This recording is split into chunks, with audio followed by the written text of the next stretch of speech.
पायाला स्पर्श करून जाणाऱ्या त्याच लाटा असतात ज्या मोठ्या बोटी बुडवण्याचं सामर्थ्य ठेवतात. शून्याला ही देता येते किंमत, फक्त त्याच्याकडे एक घेऊन उभे राहा. ठाम राहायला शिका. निर्णय चुकला तरी हरकत नाही. स्वतः विश्वास असला की जीवनाची सुरुवात कुठूनही करता येते. कठीण काळात सतत स्वतःला सांगा, शर्यत अजून संपलेली नाही, कारण मी अजून जिंकलेलो नाही. जितकी प्रसिद्ध मिळवाल तितके शत्रू निर्माण कराल, कारण तुमच्या प्रसिद्धीवर मरणारे कमी, जळणारे जास्त निर्माण होतील. तुम्ही ठरवले त्या ध्येयावर लोक हसत नसतील तर तुमची ध्येय खूपच लहान आहेत हे लक्षात घ्या. समुद्रात किती लाटा आहेत हे महत्त्वाचं नसून त्या किनाऱ्याला किती स्पर्श करतात ते महत्त्वाचं असतं. समुद्रातलं सगळं पाणी कोणत्याही जहाजाला बुडवू शकत नाही, पण त्या जहाजानं जर ते पाणी आत येऊ दिलं तर ते जहाज बुडल्याशिवाय राहत नाही. तसंच जगातले सगळे नकारात्मक विचार तुम्हाला हरवू शकत नाही, जोवर तुम्ही त्यातला एकालाही तुमच्या मनात प्रवेश देत नाही. तुम्हाला तुमचे ध्येय गाठायचे असेल तर तुमच्यावर भुंकणाऱ्या प्रत्येक कुत्र्यावर थांबून दगड मारण्यापेक्षा नेहमी बिस्किट जवळ बाळगा आणि पुढे चालत राहा. आयुष्यातील असंख्य समस्यांची फक्त दोनच कारणं असतात. एकतर आपण विचार न करता कृती करतो, किंवा कृती करण्याऐवजी फक्त विचार करत बसतो. खेळ असो वा आयुष्य, आपलं सामर्थ्य तेव्हाच दाखवा जेव्हा समोरचा आपल्याला कमजोर समजत असेल. तुम्ही आयुष्यात काय कमवले त्याच्यावर कधी गर्व करू नका, कारण बुद्धिबळाचा खेळ संपला की सगळे मोहरे आणि राजा एकाच डब्यात ठेवले जातात. जिंकण्याची मजा तेव्हाच येते जेव्हा सर्वजण तुमच्या हरण्याची वाट पाहत असतात. वादळ जेव्हा येतात तेव्हा आपण आपल्या मातीत घट्ट रुजून राहायचं असतं. ती जितक्या वेगाने येतात तितक्या वेगाने निघूनही जातात. वादळ महत्त्वाचं नसतं, प्रश्न आपण त्यांच्याशी कशी झुंज देतो आणि त्यातून कितपत बऱ्या अवस्थेत बाहेर येतो यात असतो. आत्मविश्वासाचा अभाव हेच अपयशाचे खरे कारण आहे. जसा इतकं की आयुष्य कमी पडेल, या इतके की आनंद कमी पडेल.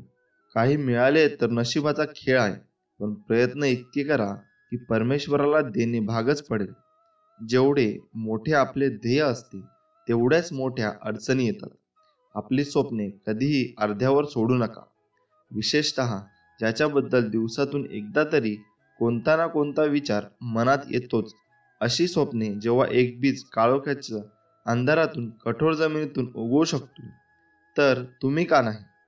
माणसाला दोनच गोष्टी हुशार बनवतात, एक म्हणजे वाचलेली पुस्तकं आणि दुसरी म्हणजे भेटलेली माणसं. तुम्ही प्रत्येक वेळेस नवीन चूक करत असाल तर नक्कीच समजा तुम्ही प्रगतीच्या मार्गावर आहात. जेव्हा आपली नखं वाढतात तेव्हा आपण नखं कापतो, बोट नाही. त्याचप्रमाणे जेव्हा गैरसमजातून नाती तुटायची वेळ येते तेव्हा अहंकार तोडा, नाती नाही. पाण्याचा एक थेंब चिखलात पडला तर तो संपतो, हातावर पडला तर तो चमकतो, शिंपल्यात पडला तर तो मोती होतो. खेच तोच असतो, पण फरक फक्त सोबतीचा असतो. घरं जर तुम्हाला कोणी रिजेक्ट करतात, त्या स्वीकारण्याची त्यांची ऐपत लायकी नसते.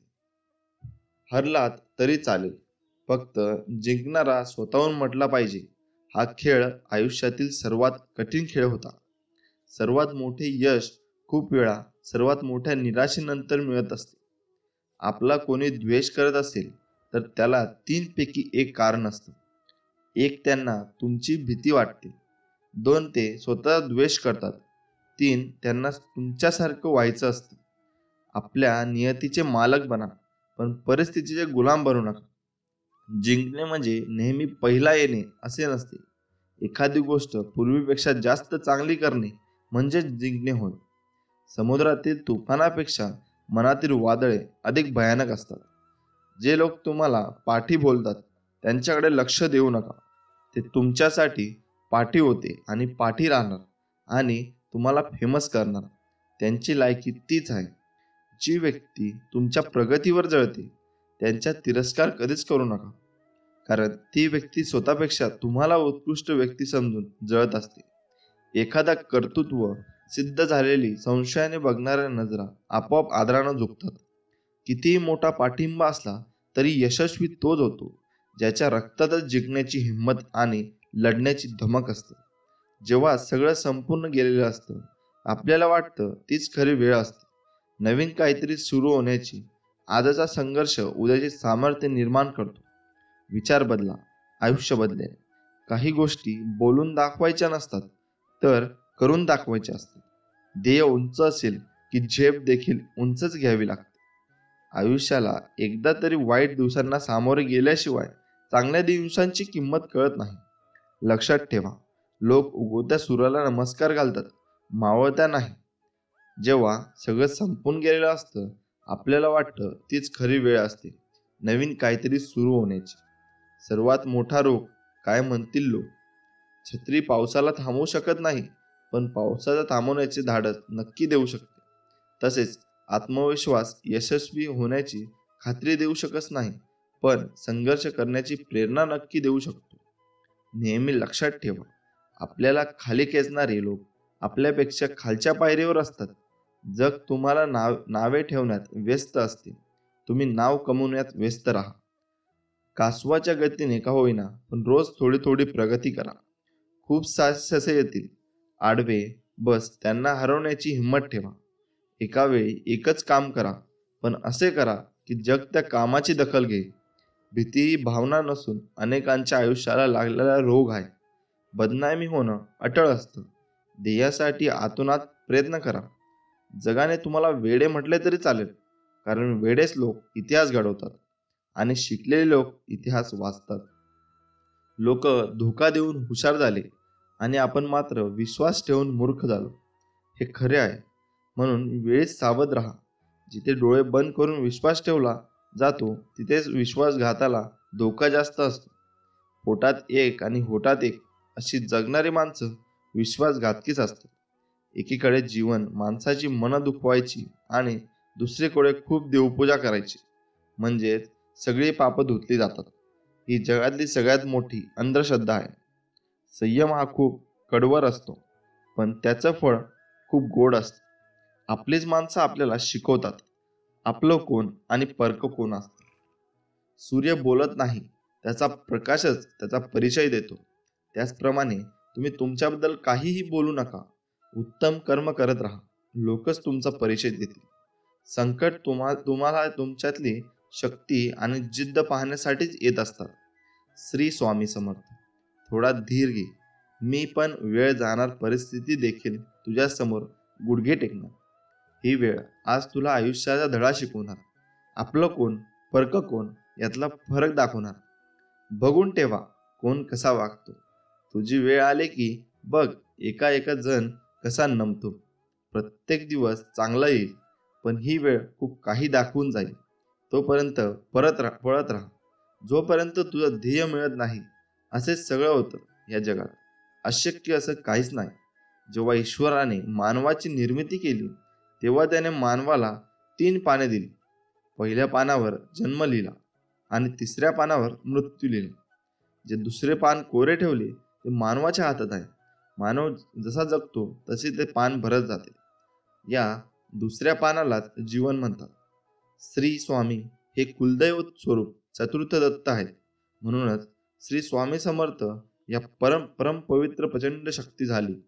नाम जपणे आपण कोणत्याही बिकट संकटाला मात करू शकतो. दात दात करडळी मनी प्रकटले कोटी सूर्य तव, तेज झळकले या विश्वाचा. तूच निवारा करतो चराचरा, तुझला वंदन तू भाग्याची दौलत मोठी. तू परमेश्वर अक्कलकोटी. नामस्मरणाचे महत्व. प्रारब्धाची तीव्रता कमी होते, समाधान मिळते, वास्तू शुद्ध होते, प्रारब्ध भोगण्याची क्षमता वाढते, घरात सात्विकता वाढते, सांसारिक अडचणी कमी होतात, प्रेमभाव निर्माण होतो, घरात भगवंत वास राहतो, काळजी मिटते, भीती जाते, संकटाला सामोरे जाता येते, स्वभावात बदल होतो, आपल्या गरजा कमी होतात, आपल्या सद्गुणात जलद गतीने वृद्धी होते. सद्गुरूंचा आशीर्वाद आपल्या साधनेमध्ये सतत आपल्या मस्तकी असतो. अखंड अनुसंधानानंतर भगवंताची भेट होते. अखंड नामस्मरणाने महत्व नियमांचे पालन करून चित्तवृत्तीचा रोखण्यास फार काळ लागू शकतो. कारण चितावर प्रकृ कारण चितावर प्रकृतीतील कोट्यावधी संस्कार असतात. त्यातील एक एक संस्कार घालवायला सुद्धा वेळ लागतो. प्रकृतीतील संस्कार घालवण्यासाठी प्रयत्न करण्यापेक्षा गुरुत्वाशी एकरूप होण्यासाठी सातत्याने प्रयत्न करणे हे जास्त महत्वाचे आहे. हेच अखंड नामस्मरणाने साध्य होते.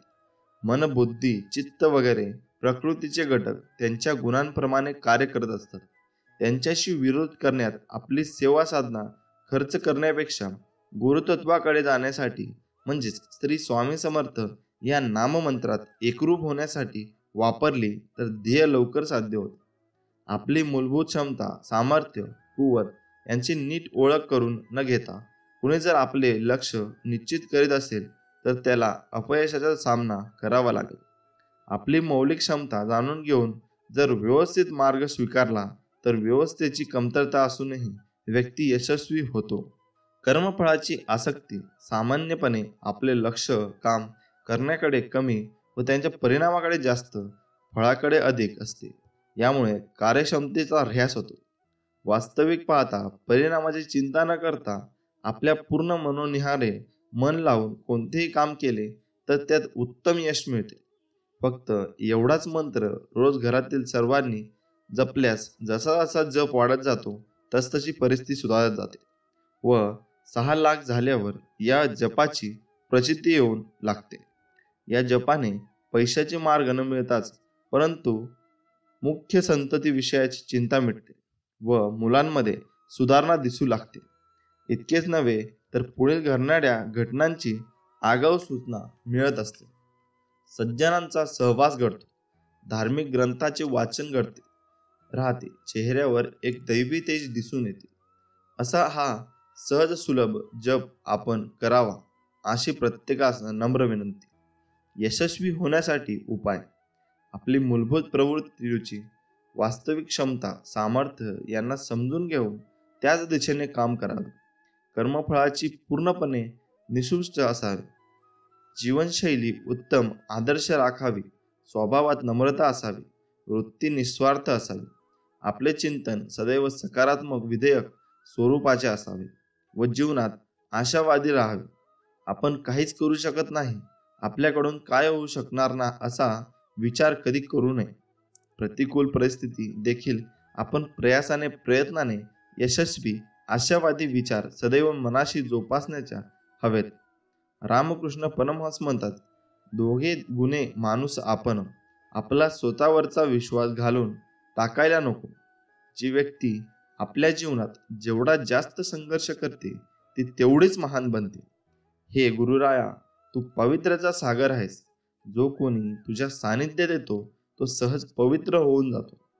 आज माझे भाग्य की माझ्या मुखात तुझे नाम आहे आणि खरोखर तुझ्या नामाने माझे जीवन पवित्र झाले आहे. हे आई, तुलाही हीच विनंती आहे की शेवटचा श्वासापर्यंत तुझे नाम माझ्या ओठावर ठेव. हृदयात तुझा भक्तिभाव ठेव आणि तुला अपेक्षित आनंदित जीवनाची अभिव्यक्ती करून घे. हे स्वामी समर्था, तू सोडून मला कोणीच नाही. मला प्रेरणा दे, मला मार्गदर्शन कर. देवाला आपण घाबरले नाही तरीही चालेल, पण आपण आपल्या कर्मापासून घाबरून राहा. कारण शिव्या किंवा ओव्या, शाप किंवा आशीर्वाद, निंदा किंवा स्तुती, सुख किंवा दुःख यापैकी जे आपण दुसऱ्याला देऊ न चुकता परत आपल्याकडे येणार हा चैतन्य शक्तीचा स्वभाव धर्म म्हणजेच निसर्गाचा नियम आहे व या नियमाला देव पण चुकलेला नाही. आत्मविश्वासाची ढाल मजबूत असेल तर जगावे तुमच्या खच्चीकरणासाठी. कितीही उलाढाल करू द्या, काही फरक पडत नाही. काम करत असताना सुद्धा उगाच इतर विचार मनात येतात ना, मग तसेच नामस्मरण करायला कोणती अडचण आहे. उगाच दुसरे विचार करण्यापेक्षा भगवंताचे नाम द्यावे हे बरे नाही. एखाद्याला आयुष्याची वाट लावून हसत्या खेळत्या जीवनाचा विघ्न आणून ज्या लोकांना आनंद मिळतो ना, लक्षात ठेवा, नियतीचा फेरा सगळीचकडे फिरतो. पाप पुण्याचा हिशोब हा होतोच. एक शब्द आहे, नशीब. याच्याशी लढून बघ आणि हरला नाही तर सांगा. अजून एक शब्द आहे, स्वामी आतरतेने बोलून बघा आणि मनासारखं नाही झालं तर सांगा. चुका सुधारण्यासाठी ज्यांची स्वतःची लढाई असते त्याला कोणीच हरू शकत नाही. शरीराला जशी अन्नाची तशीच आत्म्याला प्रार्थनेची आवश्यकता आहे. वाईट वेळेत साथ सोडलेल्या लोकांकडे लक्ष देऊ नका, पण ज्यांनी वाईट वेळेत साथ देऊन चांगली वेळ आणून दिली त्यांचे मोल कधी विसरू नका. तुला कोणाला फसवू नको, मी आहे तुझ्या पाठीशी. तुझी फसवणूक होऊ देणार नाही. अनुभवाने गोष्ट शिकवली. कोणाच्या चुकांना जगासमोर नको आणू. देव बसला आहे वर, तू हिशोब नको करू. श्री स्वामी समर्थ. जय जय स्वामी समर्थ. स्वामींचे जीवन एक कोडच होतं जे कोणालाही उलगडलं नाही. स्वामींची लीला अगाध होती. त्यांचं स्वतःशीच बोलणं, बसणं, न सांगता भक्तांच्या अडचणी समजून घेणं, या गोष्टी नक्कीच त्यांना दिव्यत्व प्राप्त होते. हे सिद्ध करतात. पुराणानुसार स्वामी हे नृसिंह सरस्वती दत्तगुरूंचे चौथे अवतार मानले जातात. स्वामींचे निर्माण चैत्र वैद्य त्रयोदशी सहवैद्य चतुर्दशी शके 1800 सन 1978 मध्ये झाले. त्या दिवशी एक प्रसंग घडला होता. तो सकाळच्या 2 प्रहारापर्यंत एखादी विपरीत गोष्ट अक्कलकोटात घडणार आहे याची जराही कल्पना कुणास नव्हती. मागील 15 दिवसात काहीतरी विचित्र लक्षणे श्री दाखवत होते. खरे 12 दिवस स्वामींनी अन्नही घेतले नव्हते. पण त्या दिवशी काकूबाई व इतर भक्तांच्या विनंतीवरून थोडी वीज घेतली. मग त्यांना निजवले. कोल्हापुरात या मंदिरात आहे दत्त महाराजांची भोजन केलेला ताट. मठाजवळ महाराजांची गाय व वासरू होते. तिथे गडबड दिसली म्हणून पाहिले तर भागीरथी गंगा आकाशाकडे पाहत हंबरडा फोडत होती. वासरूही हंबरत होते. काहीतरी भयंकर घडले आहे हे ओळखून आम्ही तसेच वटवृक्षाकडील स्थानावर धावत निघालो. दुपारी 1 वाजण्याच्या सुमारास श्री स्वामी गुरूंनी आपल्या सर्व जनावरांस समोर आणण्याचे फरमावले. हे ऐकताच सेवेकरी अस्वस्थ झाले. लागलीच त्या प्राण्याला स्त्री समोर आणण्यात आले. त्या दिवशीचे नैवेद्य त्यांना देण्याची स्वामी आज्ञा झाली. इतकेच काय, आपली वस्त्रेही श्रींनी त्या इमानी मुक्या प्राण्यांच्या अंगावर घालण्यास सांगितली. त्या प्राण्यांनाही प्रसंगाचे गंभीर लक्षात आले होते. त्यांच्या डोळ्यातून अश्रुधारा वाहत होत्या. भक्तांचा अपमान होण्यापासून थांबवण्यासाठी दत्तगुरूंच्या नरसोबाच्या वाडीतून गोव्याला गेले. महाराजांनी टेकून बसण्याकरता तक्क्याच्या दिशेने खून करतात सेवेकराने तो दिला. श्रीपाद भटजींनी त्यांना बसवले. महाराज स्नानापन्न झाले. ते तसेच किती मागे टेकले. नित्यांनी लगेच नेत्र मिटवले. आसपास वैद्य मंडळी होतेच. कोणाच्या जीवात जीव नव्हता. पुढे होऊन एकाने नाडी पाहिली तेव्हा तो गडबडला. नाडी मुळीच लागेना. त्याच्या व्यवस्थित हालचालींना ओळखून वडाखाली एक अंकांत उडाला. भुजंगा सेवेकरी व अरण्य निसिंह भक्त मिळेल तिथे डोके आपटीत होते. कुणी जमिनीवर लोळण घेतली. श्रीकांनी आकांत मांडला. कुणी आपलेच केस उपटत होतं. तसं स्थिरचित्त साधूवर्य आपल्या नेत्रावाटे भावनांना वाट मोकळी करून देत होते. अशा हलकल काळात थरथऱ्या अक्कलकोटात अचानक एक क्षणिक सुखद धक्का बसला. श्रींनी आपले नयन सहज उघडले. प्रेमभावाने सर्वांस निहाळू लागले. सर्व गडबड थांबला. खरी लेकरे मायबाप सद्गुरूंच्या पलंगाभोवती सरकली. श्रींच्या वचनांना ग्रहण करण्यास ते एकवटले तेव्हा समर्थ मुखातून श्रीकृष्ण वतारवळे त्यांनी सांगितलेले वचन परत पुन्हा उच्चारले. जो अनन्य भावे शरण मजसी पाहिल मुक्तीचा सोहळा, जिंकेल जीवन कला तो मजवरी विसंबला. आतुरता शिगेला सुधाराबाईचे दिवस भरले. स्वामींच्या रागा अवतार समर्पण वचनाने भरावून गेलेले भक्तगण अनन्य शरण भावाने प्राण एकवटून श्री स्वामी कृतीकडे पाहत होते.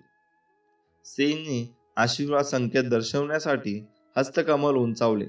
पुढच्या क्षणी तो स्वप्नासारखा भास संपला. समर्थ निंजाने निमग्न झाले. अंतकाळी त्यांच्या मुखातून खासाखाशी एवढेच 3 दाणे बाहेर पडले. नंतर श्री स्वामी देह दरबार मंडळीच्या आग्रहामुळे पेठेतील मठाच्या ध्यान गुहेत ठेवण्यात आला. मित्रांनो, तपाला कधीतरी फळ मिळतेच. हिमालयावरील योगी श्री स्वामी समर्थ आपल्या गृहेतील आश्रमात घेऊन गेले.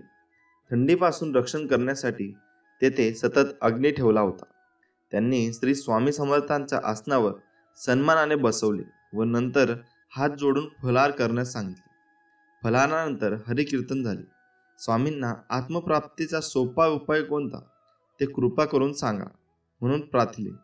त्यांच्या विनंतीला मान देऊन श्री स्वामी समर्थांनी त्यांना बोधामृत पाजवले. देहाचा अभिमान समळून नाहीसा झाला होता. पदार्थाबद्दल आकांक्षा नाहीशी झाली होती. जसे उलटी झालेले कोणी परत भक्षित नाही, देहाबद्दल आपण चातुर्याने वर्तन केल्यास कोणतेही विकार स्पर्श करू शकत नाही. देहाचे 3 प्रकारचे विकार आहेत: अस्त, जड, दृश्य, आणि त्याबद्दल आत्माच जाणू शकतो. ब्रह्मज्ञानाचे मुख्य तत्व स्वतःच्या आत्म्याचे अनुभवानुसार विशुद्ध अंतःकरणाने जो बाहेर पडतो तोच खरा जीवनमुक्त पुरुष. शरीर काम करेपर्यंत तोपर्यंतच आत्म्याचे अनुसंधान असते. अभय साधून श्री गुरुहरी भक्तप्रिय असावे. श्री स्वामी समर्थांच्या मुखातून आलेल्या बोधामृताचे तेथील तपस्व्यांनी मन चैतन्यकार होऊन त्यांना समाधी लागली. या गृहेच्या पश्चिमेस 2 वाघ राहत होते. कोणाला त्रास न देता संतोष वृत्तीने ते जीवन व्यतीत करत होते. तपस्वी आणि समर्थ यांचा संवाद चालू असताना ते दोन्ही वाघ बोधतत्वज्ञान ऐकण्यास बसले. पूर्वजन्मी ते परोक्ष ज्ञानी उन्मत्त मानले गेलेले पंडित होते. शापामुळे ही वाघ योनी त्यांना मिळाली. परंतु आधीच्या सुसंस्कारामुळे त्यांना श्री स्वामींचे समर्थांचे दर्शन मिळाले.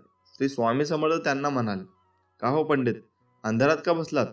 तुमच्यासारख्यांनी केलेला देशोदेशीचा पराक्रम विसरलात की काय? योगेश्वराच्या दर्शनाने वाघांना वाचा आली. ते श्री स्वामी समर्थांच्या पायावर लोळण घेऊन आपल्याला या संस्कारातून मुक्त करा, तुमचा महिमा अपार आहे असे म्हणून विनवू लागले. तेव्हा श्री स्वामी समर्थांनी त्यांच्या मस्तकावर हात ठेवून सांगितले की पुढील जन्मी तुम्ही काशी येथील ब्राह्मण योग्याकडे जन्म घ्याल, कारण पशूंना गती नसते, त्यासाठी मनुष्य जन्माला यावे लागते. हिमालयाच्या पायथ्यासमीप एक संन्यासी श्री दत्त दर्शनासाठी अतिउग्र तप करीत होता. 6 शतके काही न घेता राहिला, तसे सुद्धा त्याला दत्त दर्शन झाले नाही. म्हणून कंटाळला आणि म्हणाला, माझ्या फळाला कसा गुरु उपदेश येत नाही. पुष्कळ त्रास भोगला. मी महापापी असल्यामुळे माझ्या तपाचे फळ फुकट आहे. त्यावेळी त्याला श्री दत्तात्रेयांचा दृष्टांत दिला. त्या हिमालयावर पुण्यगुहेत आंब्याच्या झाडाखाली दत्तात्रेय योगी आहेत, त्यांच्या दर्शनाला जा. दृष्टांत झाल्यावर तो संन्यासी सर्व विधी आटपून गृहेजवळ आला. वाघांना पाहून भयभीत झाला. तेव्हा यतीश्वर त्याला म्हणाले, व्यर्थ कशाला भीतोस? स्वप्नात दिसले ती चेष्टा किंवा मस्करी नव्हती. काही काळजी करू नकोस, तुझी इच्छा पूर्ण होईल याची खात्री बाळग. नंतर त्याला दत्तात्रेयांनी त्रिगुणात्मक रूप दाखवले. तपस्वी वाघ आणि इतर यती लोटांगण घालू लागले. आज आपल्या तपाचे सार्थक झाले. श्री गुरुदत्तात्रेयांचे डोळ्यांनी दर्शन घेतले. आरती ओळून मंत्रपुष्पांजली करून प्रदक्षिणा घालून तो वारंवार लोटांगण घालू लागला. विमानातून देवांनी पुष्पवृष्टी केली. या उत्साह समारंभात श्री स्वामी समर्थ अंतर्धान पावले. मित्रांनो, मनुष्य जन्माशिवाय मोक्ष मिळत नाही. हिमालय पर्वतावर श्री स्वामी समर्थ पाण्याजवळील आंब्याच्या झाडाखाली बसले होते. तेवढ्यात एक घाबरलेले हरणाचे पाडस त्यांच्या जवळ आले. समर्थांनी त्याला कुरवाळले. भयाने घाबरलेल्या दीनदुबळ्यांचा समर्थ नेहमी अभय देतात. तेवढ्यात ते शिकारी त्या हरणाचा शोध घेत आले. त्यांना ते हरिण श्री स्वामी समर्थाकडे दिसले, म्हणून त्यांनी बंदूक भरून हवेत 3 बार उडवले. संबंध पर्वतवर त्यांचा आवाज पसरला. श्री स्वामी समर्थ आनंदात त्या पाडासासह बसले होते. बंदुकीचा आवाज ऐकून ते म्हणाले, हा कोण बंदुकीचा बार काढीत आहे? नंतर श्री स्वामी समर्थांनी 2 खडे त्या शिकाऱ्यांच्या दिशेने फेकले आणि काय चमत्कार, त्यांच्या बंदुका जागच्या जागी राहिल्या. पुढे मागे खाली किंवा वर होईना 4 जण स्तब्ध झाले. त्यांना काही कळेना हे कसे झाले. शरीर बंदूक हलेना की वळेना, चौघी टकामका बघू लागले. देहाची स्मृती एकालाही राहिली नव्हती. गुहेतील योगी हा प्रकार अवलोकन करीत होते. शत्रू, मित्र, निंदणारे, वंदणारे या सगळ्यांना एकाच मापात मोजणारे श्री स्वामी समर्थ शांत मनाने बसले होते. ते शिकारी बरेच तास ते स्थितीत राहिले पाहून श्री स्वामी समर्थांना कळकळून आले. त्यांनी त्यांच्यावर कृपावृष्टी केली. त्यामुळे त्यांना देहशुद्धी आली. समर्थांच्या पायावर लोळण घेत आपल्याला दुर्गुष्टताबद्दल त्यांनी पश्चाताप व्यक्त केला. श्री स्वामी समर्थांनी सर्व भूतलावर अविरोध प्रेम करून स्वधर्माचे संरक्षण करण्यास सांगितले. शिकारी संतुष्ट होऊन निघून गेले. त्या पाडसाला शोधत त्याची आई घाबरून पाणी पित होती. तिचा नवरा चिंताग्रस्त होऊन आपल्या बायकोचा व पिलाचा शोध घेत होता. पाण्याजवळ आल्यावर त्याला श्री स्वामी समर्थ दिसले. त्याला मोठा धीर आला. मनोभावे नमस्कार केला. त्यावेळी श्री स्वामी समर्थ त्याला म्हणाले, का रे ब्राह्मणा, सध्या तू आम्हाला ओळखत नाहीस? पूर्वीचा तू आमचा भक्त गाणगापुरात ब्राह्मण कुळी जन्मून रोगी असल्यामुळे आमच्या सेवेने व्याधीतून सुटलास. तुझी पत्नी पतिव्रता मुळे बाळे असताना तुम्ही सत्पुरुषाचा छळ केल्यामुळे या हरिण योनीत जन्मला. पूर्वीचे थोडेफार पुण्य म्हणून आमची तुमची भेट झाली. तेवढ्यात हरिणी आली. आपल्या पतीला पाडसाला पाहून तिला आनंद झाला. पूर्वीचे संस्कार संस्कृतीत जाऊन त्यांना वाचा फुटली आणि नृसिंह सरस्वतींना ओळखून त्यांना नमस्कार केला. अनेक जन्माचे आज फळ मिळाले. श्री सद्गुरुदत्तांचे दर्शन झाले. आज शिकाऱ्याकडून मरणवेळ आली होती, परंतु श्री स्वामी समर्थांचे पाय नी धन्य झालो. आता काशी आशा उरली नाही. पुरे झाल्या या जन्मखेपा, यांच्यातून आमची सुटका करा, अशी विनवणी करू लागले. ते ऐकून श्री समर्थ म्हणाले, ब्राह्मण वंशात जन्माला याल, ज्ञान वैराग्य बाणेल, महाराष्ट्र दक्षिण देशी आम्ही फिरत येऊ तेव्हा आमची भेट होईल. मोक्ष सुख मिळेल. मनुष्य जन्माशिवाय मोक्ष प्राप्तीचा मार्ग मोकळा होत नाही. हरिण, हरिणी आणि पाडस श्री स्वामी समर्थांना नमस्कार करून निघून गेले. अलवनी बुवांवर कृपादृष्टी. मित्रांनो, अलवनी बुवा एक विद्वान शुद्धाचरणी ब्रह्मचारी तपस्वी डाकुरनाथ येथे आले होते. नित्य नियमाने विधीपूर्वक पूजापाठ करून पायी तीर्थयात्रा करीत गीता भागवत उच्च स्वराने पठण करीत ते जगन्नाथ दर्शनासाठी आले होते. त्यांच्याबरोबर आणखी 3 माणसे होती. एकाएकी ज्यांना ज्वराचा त्रास सुरू झाला. 7 दिवसात अन्न पाणी नाही. चौघेही दुखे करणे. कोणी एखादा घास पण आणून देत नव्हता. लोक आपल्याला कामात दंग होते. त्यांना चौघांकडे बघण्यास कोणाला वेळ नव्हता. अलवनी बुवांनी परमेश्वराकडे आवणी केली. परोपकारासाठी सज्जनाशिवाय कोण धावणार? परमेश्वर दीनदयाळू भक्तजनांना कैवारी. भगवान शंकर सुद्धा भक्तांचा विरस करीत नाही. लोकांमधील चर्चा ऐकून अलवनी बुवांचे अंतकरण जाणल्यावर जेथे अलवनी बुवा निद्रिस्त तहान भुकेने शांत पडले होते, तेथे कमरेवर हात ठेवलेले सुगंधी भस्म लपलेले श्री स्वामी गेले. समर्थांनी अलग शब्द उच्चारला. अलवनी बुवा आणि त्यांच्या समोर असलेल्या 3 जणांबद्दल परमेश्वराला दया आली आणि त्यांच्या डोक्यावर कृपाहस्त ठेवून स्पर्श केला. त्याबरोबर ते चौघे खळबळून उठाले. श्री स्वामी समर्थांना साक्षात नमस्कार करून हात जोडून उभे राहिले. संस्कृत भाषेत स्तवन करून, आपण अवतारी पुरुष आहात. आपण दर्शन होताच आमचे आरोग्य सुधारले. असा अनुभव कधी आला नव्हता. हा अपूर्व समर्थ महिमा अलवनी श्रद्धा भक्तिपूर्वक हात जोडून जगन्नाथ स्वामींना विचारू लागले. आपले स्थान कोणते? वास्तव कोठे? हे सर्व स्थान भोजन झाल्यावर सांगावे. हसून श्री स्वामी परमेश्वर म्हणाले, आमचे स्थान हे सर्व विश्व आहे. त्याशिवाय आमचे दुसरे ठिकाण नाही. सर्व तीर्थक्षेत्रे, देव, संस्थाने आमचीच ठिकाणे. आम्ही सर्व ठिकाणी पूर्णपणे भरलो आहोत. अलवनी बुवा म्हणाले, ते दर्शन नवसयास केल्याशिवाय होत नाही. त्यांचा आज आपल्या कृपेने लाभ झाला. रमावल्लभा. अलवनी बुवा असे सांगतात असताना एक गोष्ट घडली. एका सुंदर घरामध्ये सुगंधित रुचकर पाण्याने भरलेले पेले ठेवले होते. रांगोळ्या काढून 4-5 मांडले होते. फुलांच्या माळा होत्या. निरनिराळी पदार्थाभरीत पात्रे मांडली होती. स्वामी समर्थांनी त्या चौघांना सांगितले, चला लवकर जेवणासाठी प्राणाहुती द्या. तेव्हा ते सर्वजण आश्चर्यचकित झाले व हे परमेश्वर आहेत असे म्हणू लागले. नंतर चौघे जेवायवयास बसले. पोट भरून जेवले. नंतर विळा घेतला. सर्वत्र आनंदी आनंद झाला. श्री स्वामी समर्थांनी चारी जणांना आयुरारोग्य चिंतून समाधानी केले. अलवणी बुवा नंतर श्री स्वामी समर्थांना परत दर्शन देण्यासाठी विनवू लागले. त्यावेळी श्री स्वामी समर्थ म्हणाले, आत्ता आपली भेट आम्ही प्रज्ञापुरी येऊ तेव्हा होईल, त्याबद्दल निशंक असा. मित्रांनो, शरण आलेल्याला श्री समर्थांचे अभय. श्री स्वामी समर्थांच्या परमेश्वरी लीला पाहून सर्व लोक लोटांगण घालून प्रदक्षिणा घालेत. लोक शरण आलेल्या दृष्टांना पतितांना उद्धारावे, अपराधाची क्षमा करावी अशी विनवणी करीत. त्यामध्ये एक आंधळा ब्राह्मण होता. त्याने वेदशास्त्राचा अभ्यास केला होता. कर्मधर्म याचे सत्यचरण करणारा होता.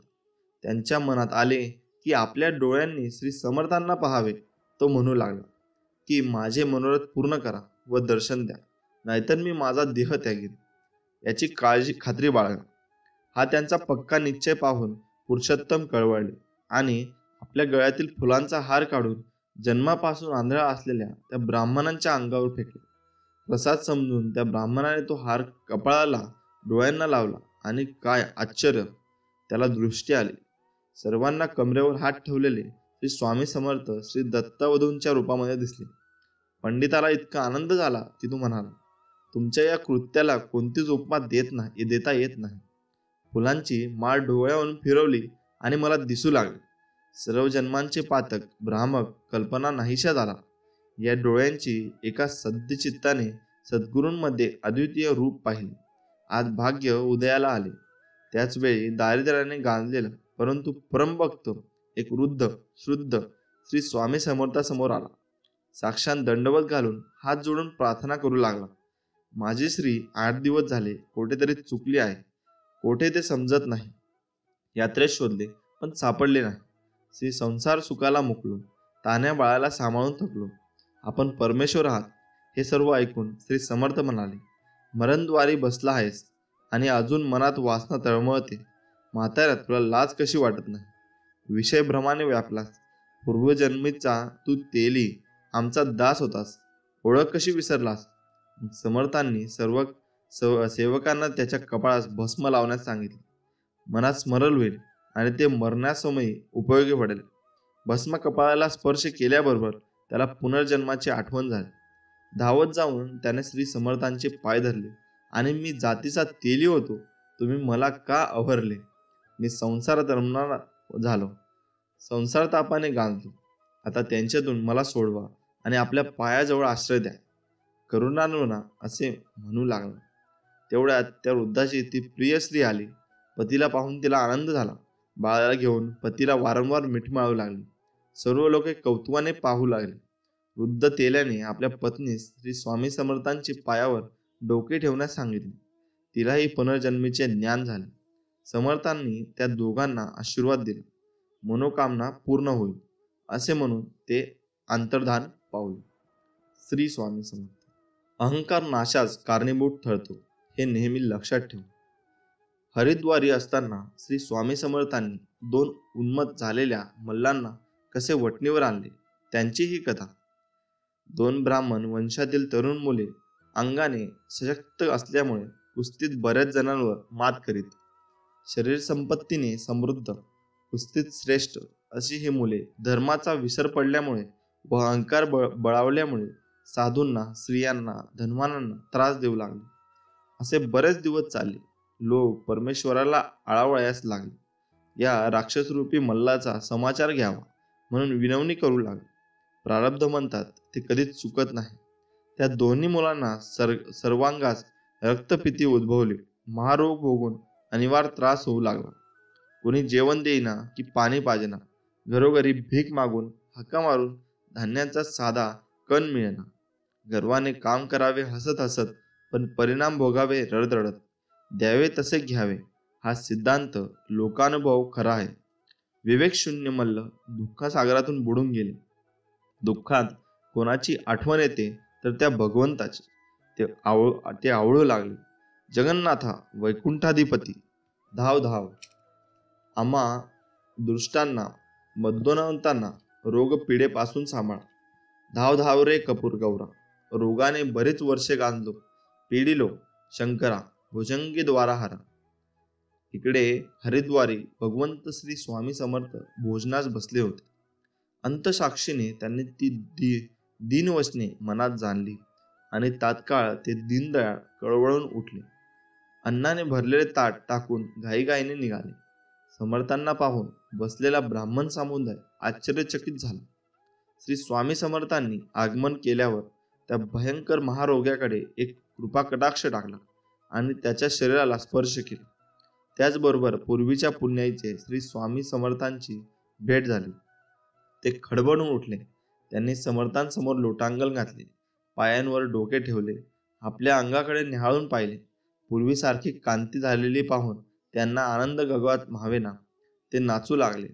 आम्ही अज्ञानाने वेढलो, जन्मोजन्मी प्रपंचात कष्ट घेतले आणि अभिमानाने उन्मत्त भ्रष्ट झालो. तुम्हाला पाहून संतुष्ट झालो, असे ते ब्राह्मण म्हणाले. त्या दोघातील एक ब्राह्मण श्री समर्थांना गर्वाने विचारू लागला, आपण कोण, कुठले, आपला वर्णाश्रम सांगावा. श्री स्वामी त्या कुटाळाला सांगू लागले, आधी तुझ्याबद्दल मी सांगतो, मग सावकाश तुझ्या प्रश्नांची उत्तरे देतो. तू पूर्वीचा हिंसक शिकारी, पुष्कळ जणांना मारलेस, दारू पिऊन अभक्ष खाणारा उन्मत्त तू हस्तिनापुरास होतास.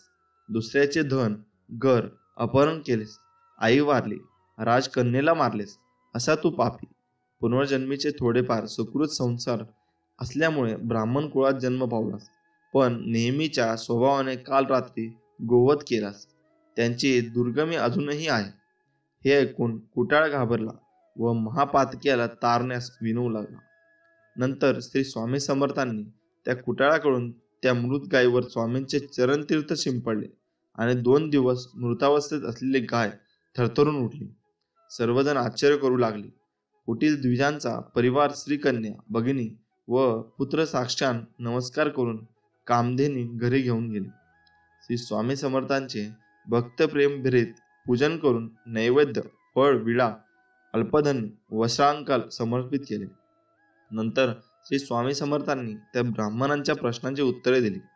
आम्ही यजुर्वेदी ब्राह्मण, आमचे नाव नृसिंहबाण, मूळ पुरुष वटवृक्ष, स्थान दत्तगर नगर निवासी, अमृतवचन म्हणून सुखरूप राहा, स्वर्गाश्रम धर्म याप्रमाणे वर्तन करून ईश्वरापासना करावी, मृतदया, हळूवार भाषण, देव, साधू, ब्राह्मणांना नेहमी वंदावे आणि हृदयात ईश्वराला ओळखावे, असे सांगून श्री स्वामी समर्थ निघून गेले.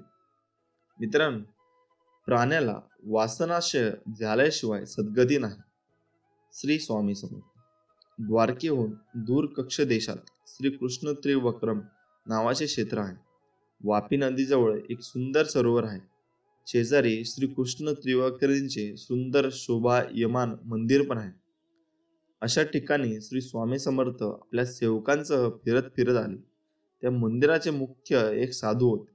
त्या सरोवरात स्नान करण्यासाठी लोकांकडून ते दक्षिणा घेत. ते म्हणत, तुमच्याकडे पैसे नाहीत तर अशा तीर्थाकडे तुम्ही कशाला येता. या बोलण्यावर श्री स्वामी समर्थ गदागदा हसू लागले. नंतर श्री समर्थ आणि त्यांचे सेवक आकाशातून वापीत उतरून निर्भयपणे स्नान करू लागले. ते योग सामर्थ्य पाहून सर्वजण भयभीत झाले. दुरूनच नमस्कार करू लागले. 4 पुरुष खोल असलेल्या पाण्यात श्री स्वामी समर्थ सिद्धांत घालून बसले. ते साधू आपल्या शिष्यांसह समर्थांना क्षमा करण्याची विनवणी करू लागले. संबंध जन्म पैशांच्या लोभापायी गेला तरी समाधानी झालो नाही. संत महंत विद्वान ओळखू शकलो नाही.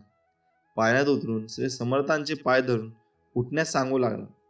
श्री स्वामी समर्थ यांचे अंतकरण पाहून पाण्यावरून चालत सगळ्यांसमोर देवालयाला आले.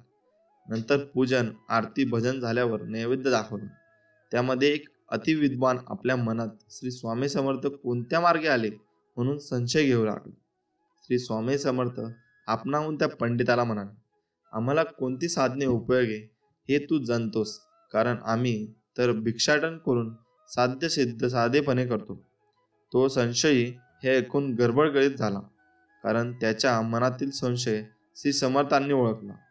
कारण नसताना निंदा, चेष्टा, उपहास हे शेवटी दुःखास कारणीभूत होतं. मग त्याने श्री स्वामी समर्थांना आपल्या घरून येऊन कुटुंबाला पवित्र करण्याची विनंती केली. श्री स्वामी समर्थ सगळ्यांसमवेत त्या पंडिताच्या घरी गेले.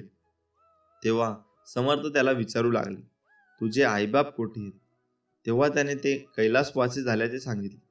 तेव्हा श्री स्वामी समर्थांनी सांगितले की तू तुझ्या मुलाचा पाळणा दोरीने हलवित आहे. वासना राहिली म्हणून सप्र योनीत जन्म झाला. प्राण्याला वासनाक्षय झाल्याशिवाय सद्गती मिळत नसते. त्या वृद्ध भुजंगाच्या अंगाला धक्का लावू नका. हातात घेऊन त्या भुजंगाला म्हणाले, भीतोच कशाला? तुझीच मुले तुझ्या प्राण्यास प्रवृत्त झाले. काय इच्छा आहे मनात? तेव्हा तो सर्प समर्थांना विनवू लागला, नको, मला सुखासमोर पुष्कळ झाले. सोडवा मला या मायाजाळातून. आपल्या पायाजवळ अशा निरंतर ठेवा. अशा प्रकारचे त्या सर्पाचे बोलणे ऐकल्यावर सर्वजण दचकले. सर्पाचे बोलणे ऐकून श्री स्वामी समर्थांनी त्याला सरोवरात स्नान करण्यास सांगितले. एका जन्माचे दोष झाल्यावर योगी कुलास जन्म पावशी व नंतर मोक्ष प्राप्ती होईल. भुजंग श्री समर्थांचे कृपावचन ऐकून समाधान पावला व त्याचे आभार मानून प्रेमाने त्यांना नमस्कार केला. नंतर तो भुजंग एक जन्माचे दोषशालन होण्यासाठी सरोवरात स्नान करण्यास प्रवेश करता झाला. मित्रांनो, ध्येय ठेवाल तर आयुष्यातील सर्व लढाया जिंकू शकाल, अगदी आपल्या स्वतःच्या विरुद्ध सुद्धा. फक्त आपल्या परमेश्वरावर विश्वास ठेवा, असा अर्जुनाने कृष्णावर ठेवला होता. उपवास करा किंवा नको करू, तुझी मर्जी. जिभेवर ताबा नाही जमला तरी चालेल, पण तुझा मोह आवर. माझावर नक्की विजय मिळव. तू रोज मठात जा किंवा नको जाऊस, ही तुझी इच्छा आहे. तिथे ना नतमस्तक झाला नाही तरी चालेल, पण तुझ्या अहंकारावर मात्र नक्की विजय मिळव. मित्रांनो, विश्वास ठेवा. स्वामीलीला भरपूर अगम्य शक्ती आहे. विश्वास तुटू देऊ नका. आई बाळाला हवेत भिरकवते. काही क्षण ते हवेतही असतं, पण ते हसत असतं, कारण त्याचा विश्वास असतो कोणी आहे जे आपल्याला पडू नाही देणे. तोच विश्वास तुमच्या स्वामींवर हवा. कधी कधी वाटतं हे कसं होईल, हे शक्य आहे का? पण लक्षात ठेवा की तुम्ही तुमच्या बुद्धीच्या कुवतीवर शक्य आणि अशक्य ठरवता, पण स्वामींना या जगात अशक्य असे काहीच नाही. स्वामी तेच देतात जे तुमच्यासाठी योग्य आहे. फक्त तुमचा त्याच्यावर विश्वास पाहिजे. स्वामींसमोर उभा आहे एक माणूस. हताश हात जोडून डोळ्यांमध्ये पाणी होते. मनातून पूर्ण मोडून पडलेला होता. तो म्हणाला, स्वामी, काय करू कळत नाही हो. प्रश्नाचं उत्तर मिळत नाही. स्वामी म्हणाले, विश्वास ठेव. माणूस म्हणतो, सगळेच रस्ते बंद आहेत, आशेचे दिवे मंद आहेत. स्वामी म्हणाले, विश्वास ठेव. आजचा क्षण नाही, कशावर मी विश्वास ठेवावा? जगामध्ये विश्वास आहे, तुमच्याकडे काय पुरावा? माणूस विचारतो. शांतपणे असत स्वामी म्हणाले, पक्षी उडतो आकाशात आपले पंख पसरून. विश्वास नसतो त्याचा खाली न पडण्यावर. मातीमध्ये बी पेरतो, रोज त्याला पाणी देतो. विश्वास असतो तुझा रोप जन्म घेण्यावर. बाळ झोपते कुशीत, आईच्या कुशीत. विश्वास असतो त्याचा तिने सांभाळून घेण्यावर. उद्याचे बेत बनवतो, रात्रीचे डोळे मिटतो. विश्वास असतो तेव्हा पुन्हा प्रकाश होण्यावर. आज माझ्या दारी येऊन आपली सगळी दुःखी घेऊन विश्वास आहे तुझा मी हाक ऐकण्यावर. असाच विश्वास जागो मनात. परिस्थिती बदलते एका क्षणात. नकळत तुझ्या समोर असा एक क्षण येईल, त्याची आशा तू सोडली होतीस ते स्वप्न खरं होईल. म्हणून सगळे रस्ते बंद होतील तेव्हा फक्त विश्वास ठेव. जिथे संपते मर्यादा तुझी, तिथूनच साथ देतो मी तुझी. देवाला हेच कधीच सांगू नका की तुमच्या अडचणी किती मोठ्या आहेत. ते अडचणींना सांगा की तुमचा देव किती मोठा आहे. ज्यावेळी जाशील तो अशा काळोखात, त्यावेळी तुझी सावलीही सोडेल तुझी पाठ. तू घाबरू नकोस, त्यावेळी स्वामी पकडतील तुझा हात. हे समर्था, तुझ्या नामात खूप शक्ती आहे. माझा सर्व विश्वास मी तुझ्या नामात एकत्र केला आहे. आता सुख आले तरी श्री स्वामी समर्थ आणि दुःख आले तरी श्री स्वामी समर्थ. हे गुरुराया, बस झालं. मला या भावनेवर स्थिर कर. तू माझा गुरु आहेस, आई आहेस, पिता आहेस. मला मार्गदर्शन दे, प्रेरणा दे स्वामी राया. मित्रांनो, आपलं मन काही कारणांनी जेव्हा अस्वस्थ असंतो त्यावेळी शांत राहावं. कुणाशीही काही बोलू नये. अशा वेळी यावेळी डोळे आतून मनातल्या मनात स्वामींचे नामस्मरण करा. एक लक्षात घ्या, आपले श्री स्वामी गुरु आपल्या सोबत सतत असतात. त्यांना आपल्या अस्वस्थतेचं कारण माहीत असतं. काही वेळा आपल्याला काही गोष्टी त्यांना शिकवायच्या असतात. नामस्मरण सुरू केल्यानंतर काही वेळात आपल्या अस्वस्थतेचं ढंग विसरून जातं. मनाला प्रसन्न वाटतं. अनेक प्रश्नांची उत्तरे आपल्या अगदी सहजगत्या मिळतात. खूप काही शिकावयास मिळतं. म्हणून ज्यावेळी मन अस्वस्थ असेल त्यावेळी कुणावरही राग न करता नामस्मरण करणं हा एक चांगला मार्ग आहे. स्वामी महाराजांनी तुम्हा सर्व मानवजातीसाठी एक मोलाचा संदेश दिला. स्वामी म्हणतात, जो माझी अनन्य भक्तीच्या भावनेने सेवा करेन त्याचा संपूर्ण जीवनाचा योगक्षेम मी चालवेन. भिवू नकोस, मी तुझ्या पाठीशी आहे. हम गया नाही, जिंदा है. ही स्वामी वाणी केलेली आहे. स्वामींनी हे अभयवचन दिलेले आहे. जेव्हा जेव्हा आपले मन खचून जाईल, आपले चंचल मन नकारात्मक बडबड करेल, तेव्हा तेव्हा त्याला आजच्या स्वामी लीलेची आठवण करू द्यायची आहे. आणि न हारता न खचता माझे यश निश्चित आहे हा अतूट विश्वास, अभेद्य विश्वास ठेवून आपले प्रामाणिक कर्म करत राहायचे आहे. जीवनात श्री स्वामी समर्थांची सेवा व निश्चित ध्येय असलेला स्वामी भक्त अतिशय खडतर रस्त्यावर प्रगती करेल. पण ध्येयशून्य माणूस रस्ता कितीही सोपा असला तरी कुठेही पोहोचणार नाही. आपले ध्येय आजच ठरवा. जो श्री स्वामी समर्थ महाराजांच्या चरणी मनापासून शरण जाईल, महाराज त्याच्या योग्यक्षम निश्चित चालवतात व सदैव त्यांच्या पाठीशी असतात. स्वामी महाराज माझ्या पायात सुबुद्धी द्या की रोज सकाळ संध्याकाळ मी गुडघे टेकून विनम्रपणे मुजरा करू शकेल. मी 50 वर्षे जगो की 100 वर्ष ही तुमची इच्छा.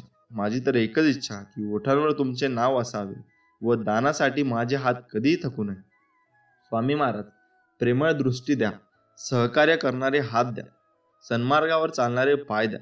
जास्तीत जास्त लोकांपर्यंत तुमचे कार्य पोहोचण्यासाठी ताकद द्या आणि सदैव तुमचे स्मरण करणारे मन द्या. महाराज आपल्या लेकराला कृपादृष्टी आणि सद्बुद्धी द्या. श्री स्वामी समर्थ. जय जय स्वामी समर्थ.